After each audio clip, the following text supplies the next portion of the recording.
Brand బట్టలు, brand స్పెట్స్ అవన్నీ ఎలా అలవాటయ్యాయి? అంటే ఎలా అలవాటయ్యాయి అంటే ఇప్పుడు కూడా చెప్తా, జాతక రీత్యా శుక్రుడు ఎవరికైతే కొద్దిగా నీచంలో ఉంటాడో వాళ్ళు ప్రతి శుక్రవారం నాడు పర్ఫ్యూమ్ కొట్టుకోవాలి.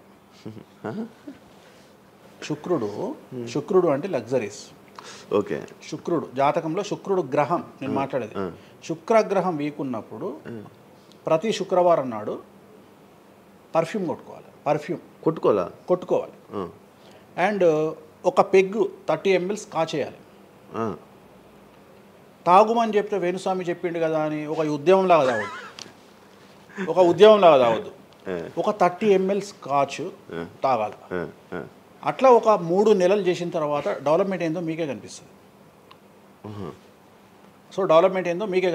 మళ్ళీ వేణుస్వామి మందు తాగేమన్నాడు అని కాంట్రవర్సీ కావచ్చు. డాక్టర్లే చెప్తారు, 30 ml తాగితే హార్ట్కి మంచిది, బీపీకి మంచిది అని చెప్తారు.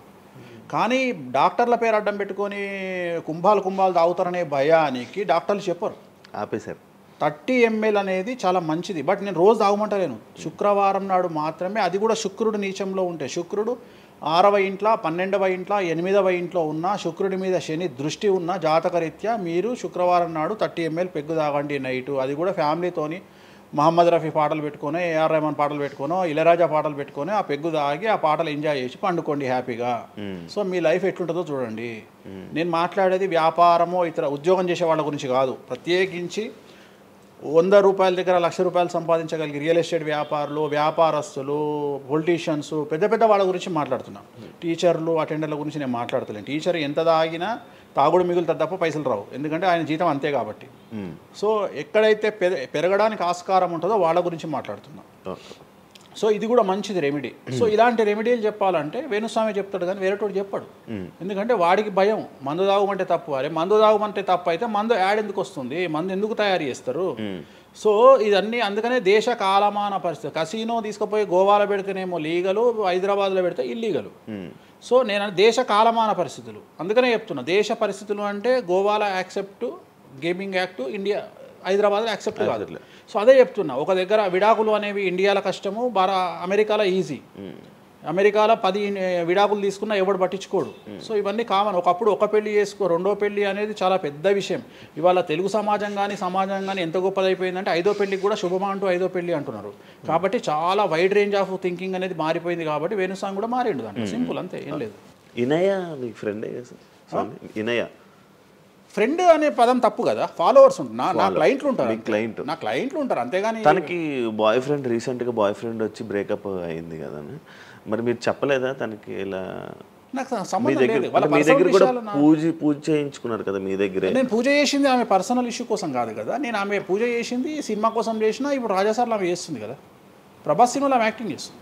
అంతవరకు నా దగ్గరికి 190 మంది వస్తారు కదా, వాళ్ళ గురించి వ్యక్తిగతంగా వాళ్ళని కంటిన్యూగా ఉండేది నాకు లేదు.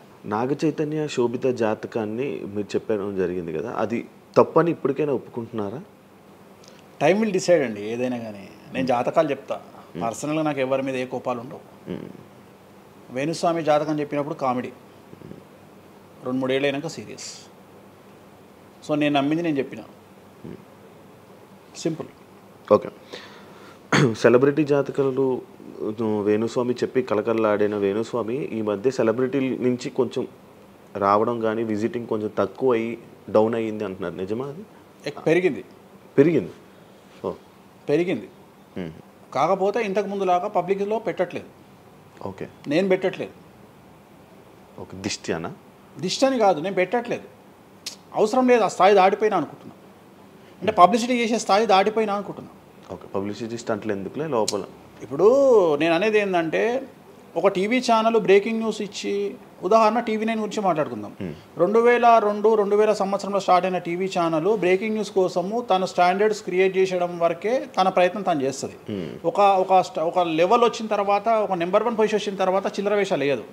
అట్లనే వేణుస్వామి దానికోసం ప్రయత్నం చేసిండు, సెలబ్రిటీ జాతకాలు చెప్పిండు. వేణుస్వామికి ఆ స్టేజ్ వచ్చింది కాబట్టి వేణుస్వామి ఇప్పుడు చిల్లర వేషాలు ఏదలుచుకోలే. అంటే ఇప్పుడు వాళ్ళ గురించి వీళ్ళ గురించి చెప్పి Venu Swamy celebrity. Okay. So Venu Swamy ఇప్పుడు సెలబ్రిటీ జాతకాలు చెప్పాల్సినటువంటి పరిస్థితుల్లో వేణుస్వామి లేడు అని అనుకున్నాడు కాబట్టి వేణుస్వామి సెలబ్రిటీ జాతకాలు చెప్పట్లేదు. Simple logic. అయిపోయింది. నాకు కావాల్సిన పబ్లిసిటీ కంటే ఎక్కువ వచ్చింది, ఇంకేం చేసుకుంటా నేను?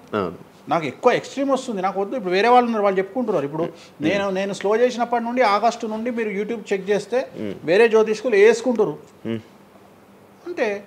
ఇప్పుడు వేరే జ్యోతిష్కులు కంటిన్యూగా పోతున్నారు, సినిమా హీరోల గురించి చెప్తున్నారు, పొలిటీషియన్ల గురించి చెప్తున్నారు. నేను తమ్మునేలు చూస్తుంటా కదా, విపరీతంగా చెప్పుకుంటారు. మీ నుంచే స్టార్ట్ చేశారు. నేను అదే చెప్తున్నా. కానీ నేను చెప్తే మనోభావాలు దెబ్బతింటాయి, కానీ వాళ్ళు చెప్తే తినవు. ఎందుకంటే నాకున్న స్ట్రైక్ రేట్ అట్లాంటిది.